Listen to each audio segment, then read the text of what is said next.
मैं एम नफीस सलमानी, आप देख रहे हैं भारत न्यूज में। मौजूद हूं इस समय चिल्ला बॉर्डर पर, यानी कि इस ओर जाता है नवेड़ा को रास्ता और इधर दिल्ली, और बीच में किसान डटे हैं। यहाँ दिखाना चाहूँगा और आपको लग रहा होगा कि कुछ किसान बैठे हैं यहाँ पर, और ये वो खेमा है जो कि मैं खेमा कह देता हूँ क्योंकि किसानों की बहुत सारी यूनियन है।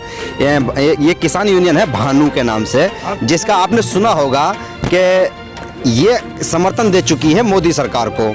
अब जब मोदी सरकार को ये समर्थन दे चुके हैं तो ये क्यों बैठे हैं यहाँ पर, आज इसका खुलासा करते हैं। क्या नाम है सर आपका? मेरा नाम श्रवण कुमार बघेल। श्रवण कुमार जी, जब भानु जो खेमा है वो समर्थन दे चुका है मोदी को, तो आप क्यों बैठे हैं यहाँ पर? भाई साहब, ये तो वो मीडिया है जो लोलूपॉप जो लेने वाले जो मीडिया है ना, जिन्होंने रिश्वत मांगी, जिन्होंने पैसा खा लिया, ये तो उन्होंने निकाला है। हम तो भारतीय किसान यूनियन के भानु ना तो कभी कल समर्थन दिया न परसों दे दिया। हमारे 4 बार की उनसे वार्ता हुई, उन्होंने हमारी मांग मानी नहीं। ये चल कैसे गया? चल ऐसे गया, कुछ कारण से हमारे राष्ट्रीय अध्यक्ष भानु जी बहुत दयालु हैं, बहुत बोले हैं। पुलिस के कहने से, आप मीडिया वालों से कहने से कि यार ये रास्ता थोड़ा सा एक लेन खोल दीजिए, लोग परेशान हैं, लोग आने जाने से परेशानी हो रही है। हमने तो जनहित में देख के, आप लोगों की परेशानी देख के माननीय राष्ट्रीय अध्यक्ष भानु जी ने थोड़ी सी मिस्टेक हमसे हो गई कि हमने तुम्हें रास्ता दे दिया, और उसी को इन लोगों ने इन्हीं किसी बात का इन लोगों ने उसका मुद्दा बना दिया कि हमने तो समर्थन दे दिया। हमने कौन सा समर्थन दे दिया?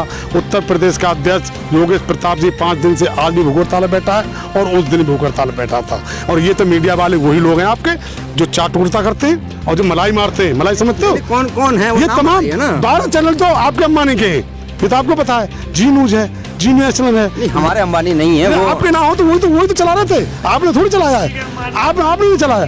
12 चैनल अंबानी अडानी के। अच्छा 12 चैनल जो खरीद चुके हैं। अभी जी नेशनल को खरीदा उन्होंने। अभी तमाम बहुत सारे मैं जानता हूँ। जब इन्हीं के चैनल हैं और इन्हीं के लिए काम हो रहा है तो भाई तो ये तो उन्हीं की बात कहेंगे ना। ये तो हमारे आंदोलन को कुचलना चाहेंगे, हमारे आंदोलन को बदनाम करना चाहेंगे। ये आपके साथ सियासत हुई है और उसका जवाब आप नहीं दे पा रहे हैं। जवाब हमने दे दिया। अभी तक आप हम रास्ता खुला था, आप लोग जा रहे थे, उसका आप गलत लोग आसन लगा रहे थे, गलत प्रचार कर रहे थे। आज हमने उसको भी कर दिया बंद। हम हो सकता है कल हम उसको बंद करें। ये तो केवल जेब खोलने के नाम पर, केवल आपको रास्ता देने के नाम पर, जनहित के नाम पर, माता बहनों के नाम पर, वकीलों के नाम पर, हमें कोई ड्यूटी में परेशान ना हो, कोई दिक्कत ना हो, इनको एक थोड़ा सा रास्ता खोल दो। पुलिस के कहने से हमने खोल दिया था, उसका उल्टा लगा दिया कि हम तो बिक गए, हम तो खरीद लिए। हमें कौन माई का लाला जो खरीद लेगा? लाओ बताओ रे, कौन खरीदेगा हमको? भाई भानु प्रताप को कोई खरीदेगा क्या? योगेश प्रताप को कोई खरीद लेगा क्या? अरे हमने तो आपकी सहूलियत के लिए हम काम किया, पुलिस वालों कहने से आगे हमने खोल दिया था। आपको तो असली किसान बताया गया कि भाई आप उनके साथ हैं, सरकार के साथ हैं, असली किसान है। फिर हम देखिए, सुनो, हमें सरकार से कोई लड़ाई नहीं है, हमारी मोदी से कोई लड़ाई नहीं है, मोदी कोई हमारे रिश्तेदार भी नहीं है। हमारी तो केवल सीधी सी मांग है। ये गुजरात जा रहा है, ये अडानी अंबानी के पोते को बधाई देने जा रहा है बम्बई में, इसको यहाँ नहीं दिख रहा मदारी को। नहीं, वो तो फेक खबर बनाई गई है। वो फेक खबर नहीं है। नहीं, फेक खबर नहीं है, तो ये भी फेक खबर थी। ये भी फेक खबर थी। ये भी जो हमारे विरोधी लोग थे, जो हमारे यूनियन को कमजोर करना चाह रहे थे हमें, वो भी उन्होंने चलाई थी। हमारा तो टेंट उस दिन भी यही गड़ा था, आज भी यही गड़ा है और कल भी यही गड़ेगा। और जब तक हमारी मांगें मानी नहीं जाएगी तब तक हम यहाँ से जाने वाले नहीं है। वो तो फेक न्यूज थी, लोगों ने चला दी कि हमने समर्थन दे दिया, हमने ये कर दिया, वो कर दिया। ऐसा कुछ नहीं था। कुछ भी नहीं था ऐसा। चलिए फिर भी थोड़ी सी और बात कर लेते हैं। जब आप आपने इतना कुछ बोल ही दिया है, यहाँ संख्या बहुत कम है। देखिए संख्या, देखिए सुनिए, हमने कोई जमीनी जो किसान मजदूर वो तो बुलाए नहीं है। केवल भारतीय किसान यूनियन के जो हमारे संगठन के पदाधिकारी हैं, जैसे भाई साहब ये प्रदेश में, राष्ट्र में, ये कोई प्रदेश में, कोई जिले में, कोई ब्लॉक में, कोई तहसील में, और ये जैसे प्रदेश लेवल में, इस तरीके से हम पदाधिकारी हैं। हमने केवल तमाम किसान नहीं बुलाए। जिस दिन हमको जरूरत पड़ेगी ना बाबू, उस दिन हम पूरा हिंदुस्तान बुला के हम पूरी दिल्ली पे चढ़ाई कर देंगे। दिल्ली इनके बाप की नहीं है, और ये हमें रोक के दिखा दे और चैलेंज करने दो आप, ये हमें आह्वान करने दो। ये किसी कीमत पर हमें रोक नहीं पाएंगे। ये हमने नहीं लगाया बैरिकेड, हम तो जंतर मंतर जा रहे थे, हमें रोक दिया, इन्हें रोक दिया तो हम बैठ गए। हमसे बड़ी पावर नहीं है। हम आज फिर कह रहे हैं कितने मारेंगे हमको, कितने मार देंगे हमको। सरकार आपको बुला रही है, बात करना चाह रही है, आप लोग अब जा क्यों नहीं रहे? नहीं, सरकार बुलाती है, हम सब जुम्र कर देंगे, हम ये कर देंगे, हम ऐसा कर देंगे। जब एक बात बताइए भाई साहब, आपकी तनख्वाह 15,000 है, आपकी तनख्वाह 15,000 है और मैं आपको 12,000 तनख्वाह दे लूँगा तो आप ले लोगे? ले लोगे? भाई एक बात बताओ, हम कितने बड़े मूर्ख लोग हैं कि MSP रेट 2150 रुपए बाजरा का और हमें दिया जा रहा 1100 रुपए। हमारे बराबर कोई भोला है? और इसी भोले वाले आदमी तुम कह रहे हो आतंकवादी हैं, हम देशद्रोही हैं। हमारे आईडी ले लो ना, हमारे खतरा खतरा निकालो ना, हम कहाँ के। यही किसान थे 2014 में भी और उसके बाद में भी समर्थन दे रहे थे मोदी को। देखिए सुनो, मोदी ने, हमने आपको पता है जब मोदी ने सबसे पहले आगरा में भाषण दिया था 2014 में, इसे मोदी ने सबसे पहले ये कहा था, कि हे किसान भाइयों, माता बहनों, 2014 में अगर मैं प्रधानमंत्री बना तो सबसे पहले मैं आपका कर्जा माफी वाला काम करूंगा। पहली कैबिनेट की मीटिंग में मैं आपका कर्जा माफ कर दूंगा। और जब मैंने फिर आगरा में भाषण सुना, आगरा के किसानों से कहा कि आगरा के किसानों, गाड़ी आ रही है, मैं तुम्हारे आलू की आय दूनी कर दूंगा और मैं तुम्हारे आलू के लिए एक ऐसी मशीन लगा दूंगा कि जिसमें पता नहीं क्या बनेगा। तो किसान बहका में आ गया। और जब मेरठ गया उस रैली मैं भी देखने गया, मैंने वोट मोदी का दिया था। अच्छा। मैं भी उसमें आ गया, मैं किसानों कर्जा माफ होगा, किसान आयोग बनेगा, मशीन लगाएगा आलू की, हम भी आलू पैदा करते हैं। और फिर जब मेरठ में भाषण दिया तो मेरठ के किसानों से कहा, आज हिंदुस्तान में सबसे ज्यादा मुसीबत है तो मुजफ्फरनगर, मेरठ, बागपत, सहारनपुर और मेरठ के किसानों की है। क्यों? आज भाई ये सब जानते होंगे, मुजफ्फरनगर, बागपत, बड़ौत में सबसे ज्यादा किसान गन्ना उगाता है। मोदी ने कल गुजरात में कहा है, खुले मंच से कहा है और हजारों की भीड़ में कहा है कि भाई वो किसानों के साथ हैं, किसानों के बेहतर भविष्य के लिए ही सारी योजनाएं लाए हैं और ये कानून बनाया है। ये भोले भाले इनके ये बहका दिया गया है विपक्ष की ओर से। आप कह रहे हो भोले भाले किसान हैं और मोदी कह रहे हैं ये विपक्ष की ओर से बहकाए हुए किसान हैं, यानी कि आपको पैसा लेके या किसी तरह से बिठाया गया है। अंबानी को मारेगा, बहुत मोटा पैसा ले लिया है। इनको दिक्कत यही तो आ रही है। अच्छा। कि इनसे पहले तो गोदाम बनवा दिए। भाई जून में आया इनका अध्यादेश, जून में अध्यादेश आया, अब इनका वो कानून पास हुआ। उससे पहले इन्होंने 1 साल पहले गोदाम बन गए, जाके चेक कर लो ना, सोनीपत में देखो, 1000 एकड़ में देख लो, हमारे आगरा से आगे तो तमाम 1000 गोदाम इन्होंने बना के तैयार कर दिए। इनकी तो मिली भगत, चाल लेने की मिली भगत है। अब इधर ये छछूतर वाली बात हो गई है, सटके तो मुसीबत, खाएं तो मुसीबत। इसलिए इनको दिक्कत थोड़ी सी आ रही है। तो अडानी और अंबानी तो मोटा पैसा ले लिया है। अडानी अंबानी भी तो आपके देश के ही हैं। अरे अडानी अंबानी हमारे देश के, तो वो तो सारा हमको हड़पना चाहते हैं ना। अरे ये वही अंबानी है कि कर लो दुनिया मुट्ठी में, याद है 1 साल फ्री दिया था आपको डाटा, भूल गए आप? भूल गए। 1 साल डाटा फ्री देके ये जो हमारा BSNL और MTNL था आज वो खत्म हो गया। आज जो तमाम सरकारी कर्मचारी थे आज रोड पर आ गए। ज्यादातर भाई पुलिस वालों को पता होगा, पूछो मैं झूठ बोल रहा हूँ, तो तमाम MSL, MTN और BSNL वो रोड पे आ गया, खत्म हो गया। तुम्हारे घर में है कोई कनेक्शन BSNL का? राष्ट्रवाद की बात करते हैं और आप लोग खाली अपनी बात कर रहे हैं। हाँ। तो ये इसका थोड़ा सा देखिए भाई साहब, राष्ट्रवाद, हम नेता तो है नहीं, नेता नहीं है, हम किसान हैं। हम देखिए सुनो, राष्ट्रवाद की बात करते हैं, अच्छी बात है, हम बहुत अच्छी उनके साथ है, लेकिन हमको लड़ने थोड़ी आए मोदी से। हम यही तो कहने आए हैं, भाई हमने तुझे वोट दिया था, हमने तुझे प्रधानमंत्री बनाया था, तू हमारा किसान आयोग बनाता क्यों नहीं है? हमारा किसान आयोग बनाते, छुट्टी, हम कुछ नहीं ले रहे, हम चले जाएंगे अभी। किसान तो मंत्रालय पूरा मौजूद है ना। अरे आयोग बनाओ ना, हमारा आयोग, उसमें किसान अध्यक्ष होगा। अरे हमारा कोई किसान का बेटा राजीव नागर जैसा उसका अध्यक्ष होगा, कोई किसान का तमाम तरुण जैसा तमाम कोई किसान का उसमें सदस्य होंगे, मेंबर होंगे, वो अपना MSP तय करेगा, अपना रेट तय करेगा। उसको बनाने में क्या दिक्कत आ रही है? उसको क्यों दे रही? आम बहुत से जगहों से सुनाई आ रही है कि पहली बार मालूम हुआ है कि कभी तोमर यानी कि कृषि मंत्री हैं। आंदोलन की वजह से अच्छा हुआ, पब्लिक को पता पड़ गया कि तोमर के कृषि मंत्री है। आपको पहले से मालूम था कि कृषि मंत्री तोमर है? हमें तो सुनो, पूरे तो किसान है, पूरे हिंदुस्तान में किसी को कुछ नहीं पता, सबको पता है कि मोदी और अमित शाह है बस। अच्छा। अब गृह मंत्री हमारे जवान बैठे नहीं, इनको ये नहीं पता हमारा कौन, सबको पता है अमित शाह और मोदी है बस, किसी को पता ही नहीं है कौन क्या है। और ये चलने किसकी देते हैं? कौन है? रक्षा मंत्री कौन है? गृह मंत्री तो मैं ही हूँ, और कौन है? रक्षा मंत्री कौन है? रक्षा मंत्री भी मैं ही हूँ। देखिए ये है, बाकी में बात नहीं मालूम किसी भी को भी कि भाई रक्षा मंत्री कौन है, गृह मंत्री कौन है। जब थोड़ी किसी सी को अल्टीमेटम देके बैठाया नहीं जाता, बनाया नहीं जाता है, तो रंडवा बंडवा पकड़ा कर रंडवा वहाँ बैठा दिया कि जी योगी बना दो। भाई किसी रंडवा को गृह मंत्री जाके बैठा दो, मालूम है आपको गृह मंत्री उसमें बैठा दिया, उसका हरियाणा का CM बना के बैठा दिया। ये जितने रंडवा बंडवा सब बैठा दे ला के कुछ पता लग रहा, किसी का गठन नहीं, को मीटिंग नहीं, कुछ नहीं, किसको क्या पता लगेगा? बताइए, जनता को क्या पता लगेगा? जनता को कुछ पता लगेगा? जनता को जो चुन के मंत्री और संगठन से सही करके बैठाया जाएगा, अल्टीमेटम दिया जाएगा, उसको जानकारी में बैठाया जाएगा, जब तो किसी को पता लगेगा जनता को। अगर जी ये मुख्यमंत्री है या ये CM बनाया, किसी को भी बना देते हैं, कुछ उठाया के धर दिया। किसी से पूछना राष्ट्रपति कौन है? किसी से पूछ लो तुम, राष्ट्रपति का कोई नाम बता दे। तुम, आपको पता नहीं पूरी भारतीय जनता पार्टी में 2 आदमी रह गए, अमित शाह और मोदी। कोई मंत्री संतरी कोई कुछ कौन मानना है इनकी?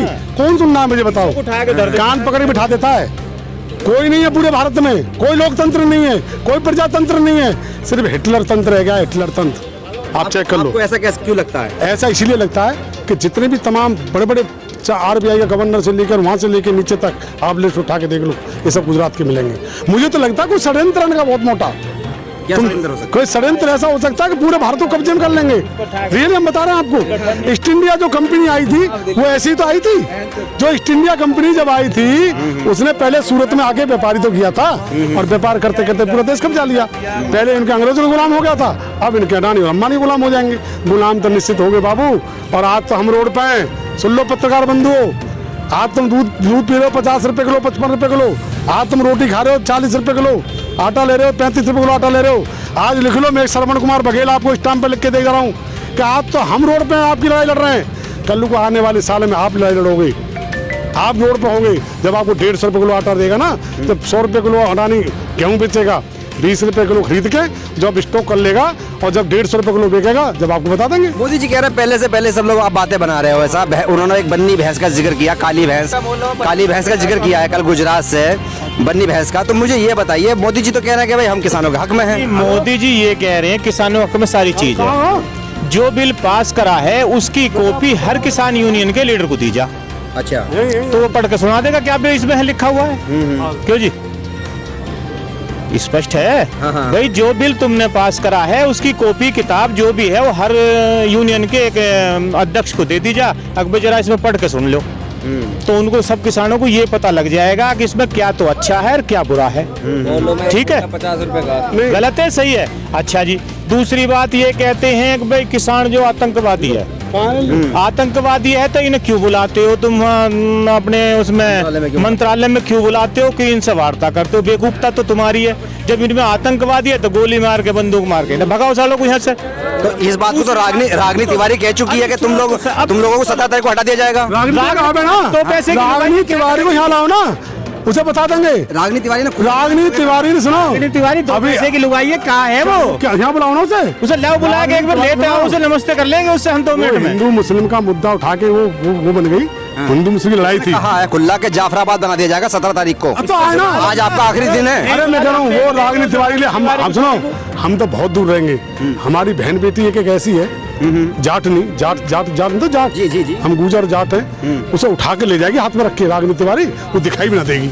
ऐसी बहन है हमारे पास, ऐसी हमारी चाची ताई हैं, अभी आने वाली हैं, बता देंगे रागनी तिवारी क्या है। वो तो ठीक है, उनकी बीजेपी की सरकार थी, हिंदू मुस्लिम लड़ाई थी, दिल्ली में मामला चल रहा था और वो प्रवचन देकर हो गई, नेता बन गई। काय की नेता है ये? वही रागनी तिवारी से वीडियो देखा था आपने? नहीं देखा? वीडियो वायरल हो रहा था। अरे मैं तो सच कह रहा हूँ, वीडियो को देखो, दिखाऊं उसको, वीडियो दिखाऊं क्या हो रहा था।